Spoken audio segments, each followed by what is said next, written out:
covered this a little bit after Halloween.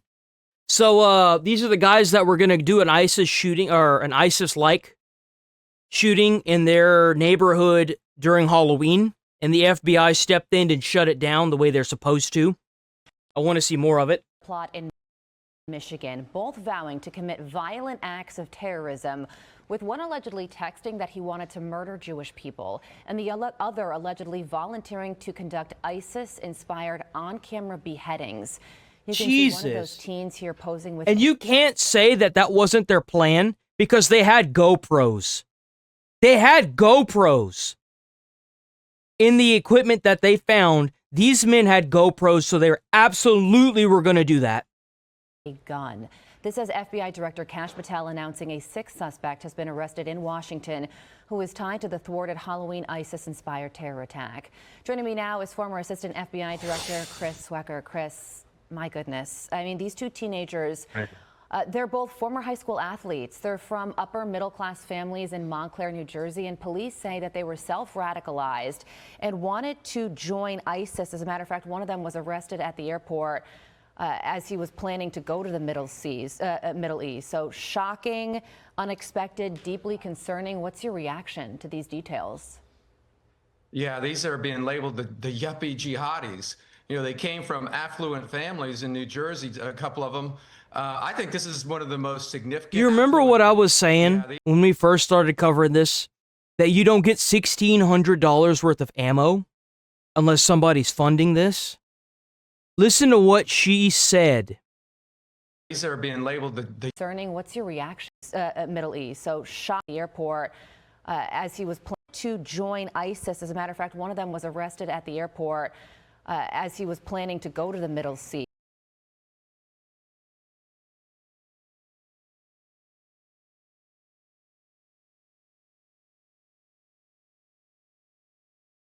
That's a huge red flag.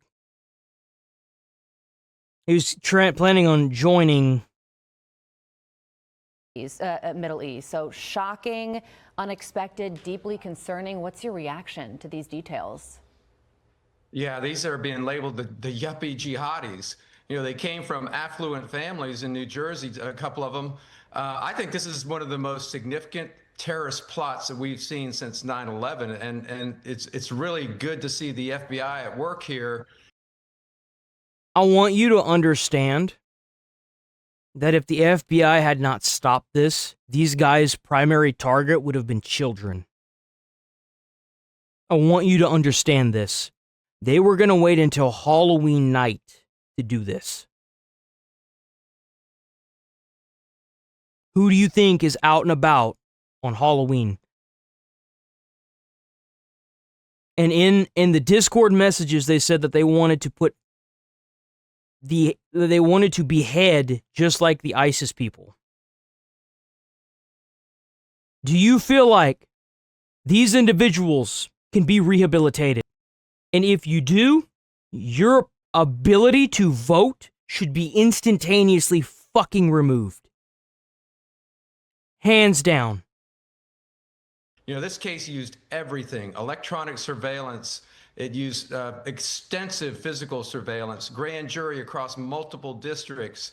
They had cooperating witnesses. They had undercover agents. You know, they were in encrypted websites. I mean, this case has absolutely everything. And when you look at it and you really study the affidavit, although they were young, they were very capable of doing a lot of damage. They were studying the Pulse nightclub shooting and the Paris shooting. I mean, those were mass casualty events. And they were out there scouting places and buying weapons and practicing with their weapons. This was a very serious terror plot. Well, on paper, you would never expect that these two individuals would do something like this, which has to be a very concerning detail to law enforcement. How does something like that happen? And if, you know, an individual doesn't fit the traditional bill, how does law enforcement get it right every single time?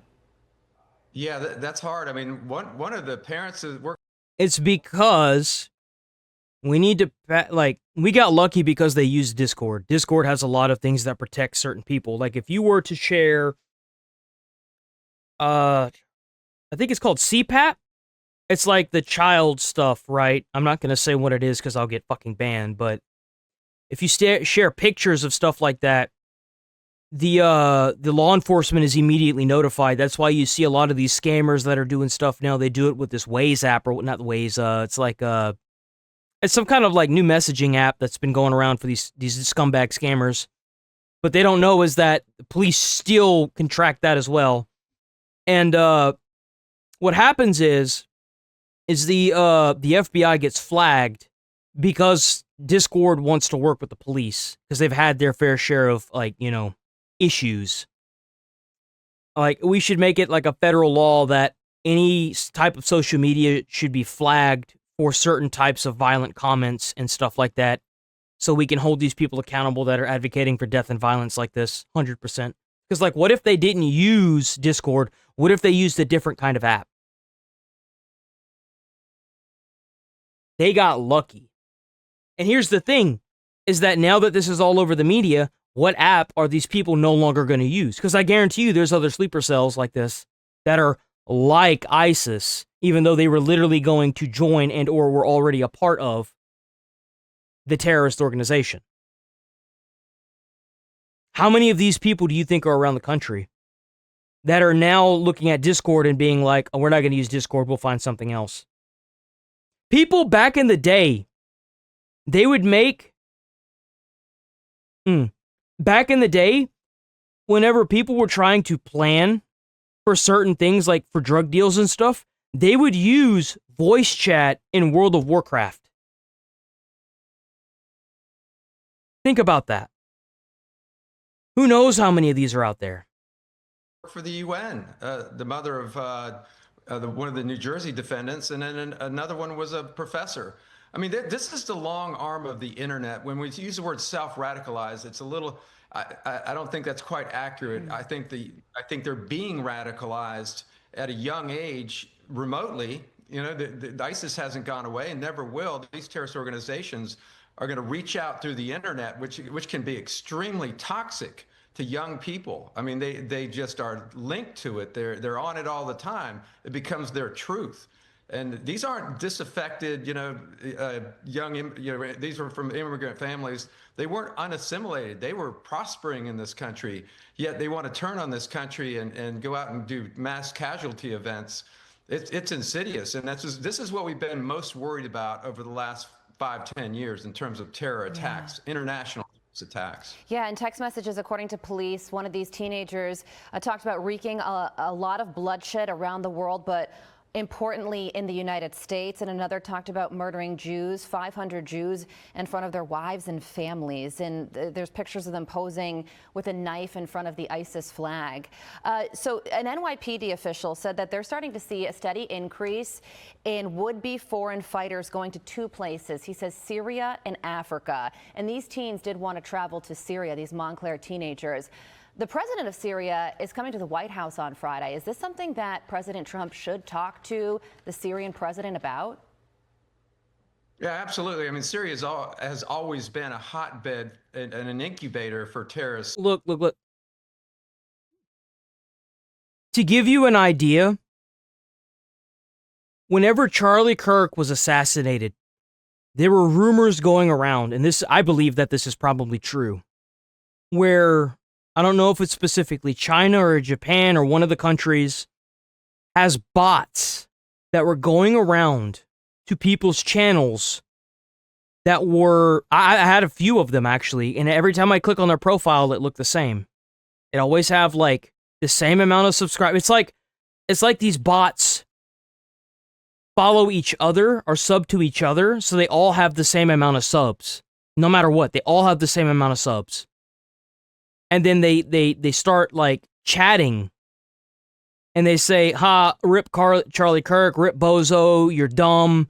They all have the same style of messaging, all of them. And then you click on the channel, and you see that it's got the same goddamn amount of subscribers on it, and it looks like a damn bot channel because the way it's named. I don't know if it's from China, but it's obviously something's going on. Something is obviously going on.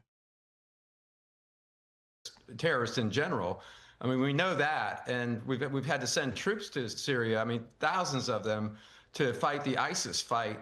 So yeah, I mean, I think that's an ongoing Like, discussion. how do you have 100 subscribers exactly with no videos posted, no community posts, no shorts, and a name like Captain John 6652-304?